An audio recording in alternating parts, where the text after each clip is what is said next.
Hello, my name's Dr. Peter Atherton. I've been a family doctor for about 30 years and I'm also the medical advisor to Forever Living Products UK.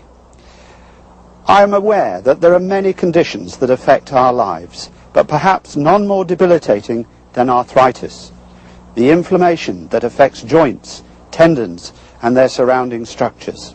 It's a huge problem and many of the world's population suffer from some form of arthritis.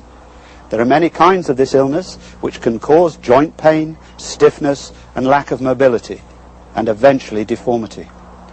Two notable forms are rheumatoid arthritis, involving the disorder of the immune system, and osteoarthritis, the so-called wear and tear arthritis of middle and old age. Osteoarthritis is by far the most common form of the arthritis, affecting up to 1 in 6 of the population in Europe and the USA. Its effects can have a profound impact on a person's quality of life. All of us are at risk, depending upon genetic predisposition. However, there are some main at-risk groups, such as heavy manual workers, sportsmen and women, the overweight or obese, and believe it or not, women who wear high heels a lot. What happens is that over a period of time, the cartilage layer over the bony surfaces, which acts as a natural shock absorber, gets worn away, until eventually bone rubs against bone. At the same time, the lubricating fluid in the joint becomes thinner and more watery, and the surrounding tissues, that is the joint capsule, swells and thickens as a result of the inflammation which has been set up.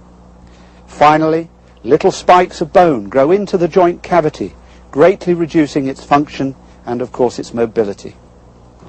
Treatments for arthritis in conventional medicine offer both physical remedies such as physiotherapy and osteopathy or chiropractic, and drug therapy.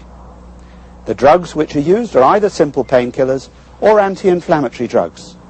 These can be taken either orally or used topically as a cream, and they're both reasonably successful if taken regularly, but they can produce unwanted side effects. These side effects may include allergic reactions to some of the drugs, but the anti-inflammatories can produce anything from indigestion and stomachache to gastric ulcers, which have a tendency to bleed and occasionally perforate, with a fatal outcome. And I haven't even mentioned the unexpected interaction with other drugs that the patient may be taking. I can tell you that in the UK alone, some 5,000 people die every year from these side effects. There are indeed quite a few alternative treatments, including both physical remedies and herbs. Aloe Vera, ginger and other natural substances have been proven to exert pain-killing and anti-inflammatory effects. The trouble is that you have to take so many different ones together to get the desired effect. Ideally, the best complementary remedy would be a combination of the most powerful herbs and supplements. All the pieces are there, we just need to assemble them in one truly effective mixture that would deliver dramatic results. If one could create such a product, you can just imagine the number of people that could be helped to lead more active and pain-free lives.